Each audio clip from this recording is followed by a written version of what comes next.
So good, so good, so good. Everything you want for summer is at Nordstrom Rack stores now, and up to 60% off. Stock up and save on the brands you love like Vince, Sam Edelman, Frame, and Free People. Join the Nordy Club to unlock exclusive discounts, shop new arrivals first, and more. Plus, buy online and pick up at your favorite Rack store for free. Great brands, great prices. That's why you Rack. What they did to your family, you're lucky to make it out alive. Streaming on Peacock. These men are going to come after me. Taking them out is my only chance. Put a bullet in her head. From the co-creator of Ozark. Looks like a family was running drugs. Execution-style killing, it's rare for the Keys. Any leads on who they might have been running for? The cartel killed my family. I'm gonna kill them. All of them. MIA. Streaming now. Only on Peacock. Thanks for listening to the Red Treehouse, where I tell you scary stories to keep you up at night. You can listen to the Red Treehouse wherever you stream podcasts. Just be sure to follow, like, and subscribe. Oh, and leave a 5-star review. An important note: sources for this episode can be found in the show notes. The Red Treehouse is dedicated to my dad. I love you, Pop. According to the OSHA Education Center, the top 3 most dangerous jobs, based on number of fatal injuries per 100,000 workers, belongs to logging workers, roofers, and fishing and hunting workers. The first 2 are interesting, no doubt, but it's the third one that piques my curiosity more than any other. With nearly 51 fatal injuries per 100,000 workers, it's fascinating for 2 reasons. First, you would think with how technologically advanced we've become, that seafaring employment would be infinitely safer. And in many ways, it is, especially when compared to hundreds or thousands of years ago, when a ship's crew were reliant on less sophisticated technology. And second, despite how safe seafaring employment is now compared to back then, the world's waterways, and especially its oceans, remain the most daunting and terrifying force of nature. Consider that, according to the World Health Organization, approximately 300,000 people die from drowning in an ocean every year. A few years ago, my wife and I went on a short cruise to the Caribbean, hoping to get a few days of warmth, sunshine, and relaxation amidst the hectic season of life. For me, it was my first cruise. And as someone who gets nervous being around the ocean, it was a huge step in working past my near phobia. For the most part, the weather was nice. Hell, even 70-degree days were infinitely warmer than the blistering cold in mid-January. But one day, towards the end of our trip, stood out more than the rest, because we were essentially forced inside the ship as a minor storm raged outside. That word minor is important, because despite mild wind gusts and rain, the ocean tossed all over the place, making our gigantic cruise ship seem like a puppet on strings. Maybe this is a bit morbid, but all of this has me thinking about ghost ships, those eerie vessels found drifting aimlessly in the water with no living crew aboard. We covered the Mary Celeste back in episode 115, but today, we're covering the most famous, or infamous, ghost ship of all. In this episode of the Red Treehouse, we're going to explore the dark and scary curse of the Flying Dutchman. Does this ghost ship really exist? And if so, what happens if you spot it? I'll share the story. You decide for yourself. I'm your host, Will. Welcome to the Red Treehouse.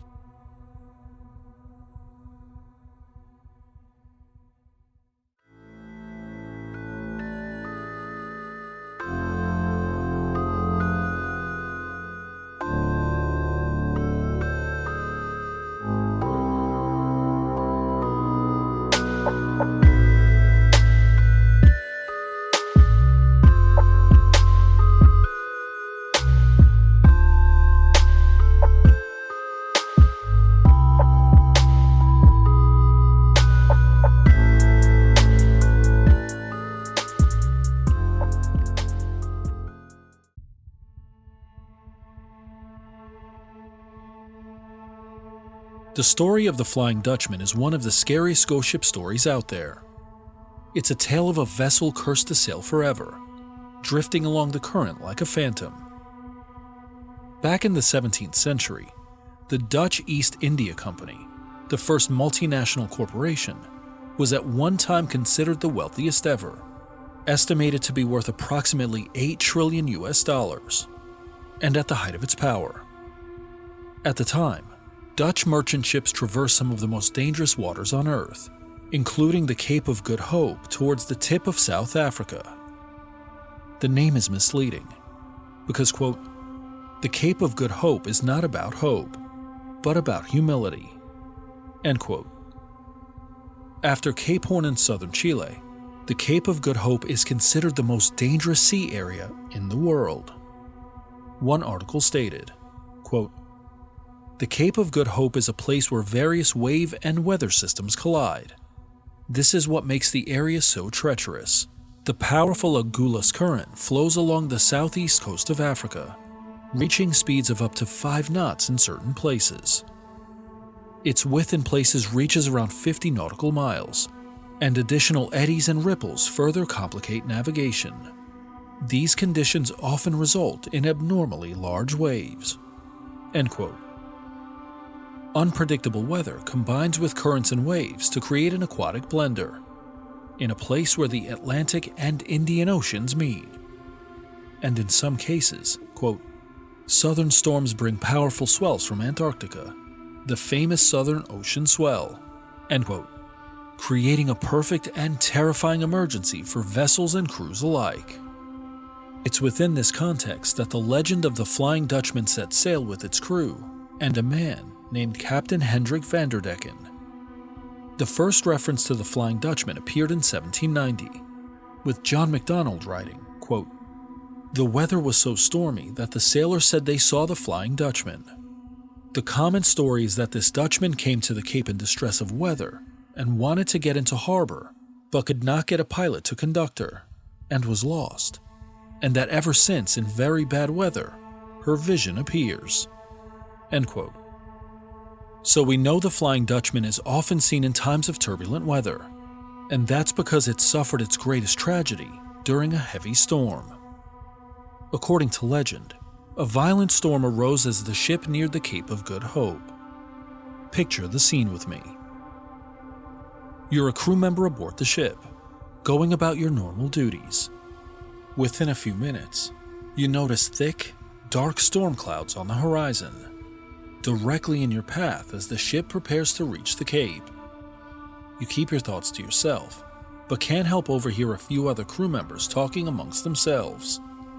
And the more you hear, the more afraid you become, because they're calling it the storm of the century. They say they've pleaded with the captain to turn back, but he was resolute, stating, quote, I will round this cape even if I must sail until Judgment Day, end quote. You try to downplay it, but as the winds kick up and the rain beats down, the waves toss the ship side to side and back and forth. A crack of thunder jolts you, and the storm becomes more turbulent. Larger and larger waves crash over the side, sweeping across the deck and threatening to drag everything, you included, into the dark depths of the ocean. You hold on for dear life, eyes shut tightly, offering silent prayers to an unknown God, hoping you make it through the next few minutes. Your heart feels like it's about to explode, when as you open your eyes, the biggest wave you've ever seen breaks over the bow and heads right for you. When you consider Captain Van der Decken's statement that he was going to sail until Judgment Day, it seems the devil took him and his crew to heart, because all perished in the ferocious storm, condemning the ship to stay at sea forever.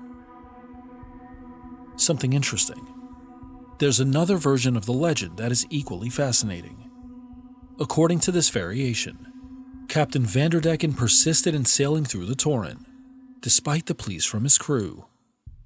As the storm raged, the captain drank heavily and cursed the quote-unquote weak people on his ship. He was unafraid, no matter the situation, and he expected his crew to be equally as fearless. After days of sailing in the storm, the crew finally revolted and started an uprising.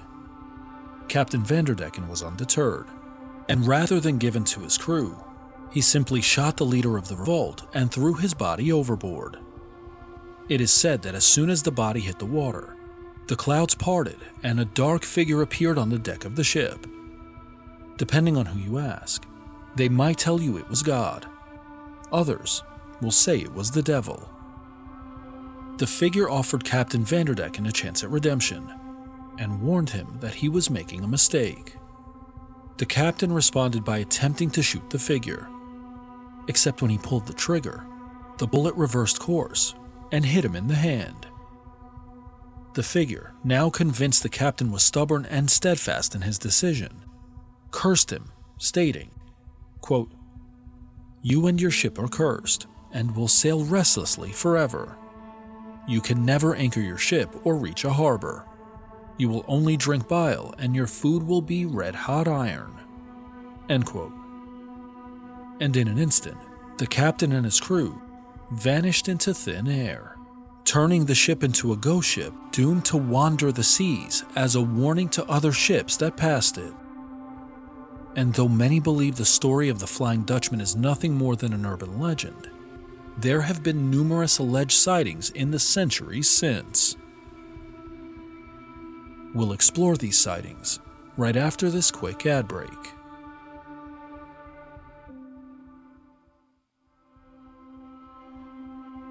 One of the most interesting aspects of any urban legend is that no matter how wild the story, or how seemingly impossible it sounds, there will inevitably be a person, or entire groups of people, who claim to have heard, seen, or experienced something strange and scary. And the Flying Dutchman is no different. What's interesting, though, is the consistency in the alleged sightings. One of the first recorded sightings occurred in 1795 and was written by George Barrington. Quote, "I had often heard of the superstition of sailors respecting apparitions in doom, but had never given much credit to the report. It seems that some years since, a Dutch man of war was lost off the Cape of Good Hope, and every soul on board perished. Her consort weathered the gale, and arrived soon after at the Cape. Having refitted, and returning to Europe, they were assailed by a violent tempest nearly in the same latitude. In the night watch, some of the people saw, or imagined they saw, a vessel standing for them under a press of sail, as though she would run them down. One in particular affirmed it was the ship that had foundered in the former gale, and that it must certainly be her, or the apparition of her. But on its clearing up, the object, a dark thick cloud, disappeared. Nothing could do away the idea of this phenomenon on the minds of the sailors, and on their relating the circumstances when they arrived in port, the story spread like wildfire, and the supposed phantom was called the Flying Dutchman.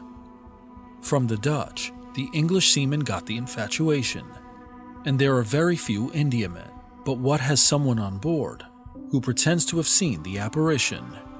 End quote. The majority of sightings have claimed that the ship appeared unusual, as if glowing and emerging from a thick fog. The physical appearance of the ship is as expected: torn black sails, worn and bent wood, and frayed ropes. But that's not all, because many have claimed to see strange lights flickering throughout the ship. And perhaps scariest of all, the faint appearance of the ship's crew, standing motionless, silent, and staring into a void like they were corpses. Several witnesses also claimed the ship seemed to float above the water and was unfazed by strong winds, tall waves, or boisterous seas. Perhaps the most famous recorded sighting occurred in July 1881, off the coast of Australia, when the future King George V of Britain was in the Royal Navy. Quote, "July 11th. At 4 a.m., the Flying Dutchman crossed our bows, a strange red light as of a phantom ship all aglow, in the midst of which light the masts, spars, and sails of a brig 200 yards distant stood out in strong relief as she came up on the port bow, where also the officer of the watch from the bridge clearly saw her, as did the quarterdeck midshipman, who was sent forward at once to the forecastle.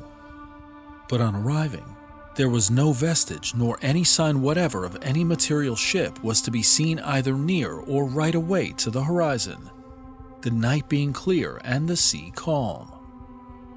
13 persons altogether saw her. At 10:45 a.m., the ordinary seaman who had this morning reported the Flying Dutchman fell from the foretopmast crosstress onto the topgallant forecastle and was smashed to atoms. End quote. You heard that right. The sailor who claimed to have seen the Flying Dutchman suffered a fatal tragedy after falling from height and perishing on the deck. Sightings of the ship are believed to be harbingers of impending doom, including shipwreck, torrential storms, disease outbreaks, and possible death among a ship's crew. Such was the power of the Flying Dutchman that sailors, out of concern for their own well-being, refused to say the ship's name aloud. All of this leads to an obvious question. Are the sightings of the Flying Dutchman real or a hallucination? While researching, I came across a fascinating phenomenon that some say explain the alleged sightings of the ship. The Fata Morgana effect, quote, is a type of mirage, one that is normally associated with the open ocean, but can also be seen, at times, on land. It takes its name from Arthurian legend, named for the sorceress Morgan Le Fay, who was said to use these images with her witchcraft to lure unwitting sailors into her traps. End quote. More specifically, the Fata Morgana effect distorts distant objects, like ships or coastlines, making them appear stretched, stacked, or hovering above the horizon.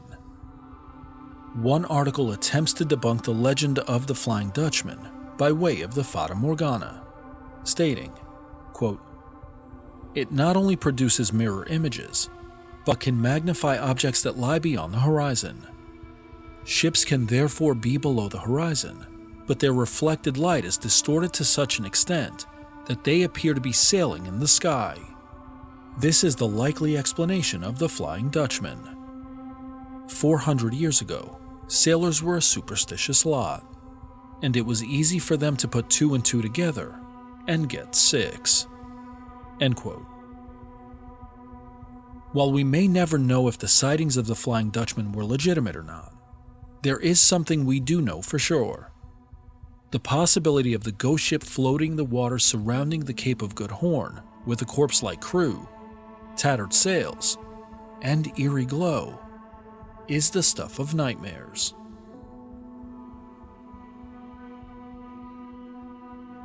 The blessing and curse of an urban legend is that it doesn't require much evidence to prove it true.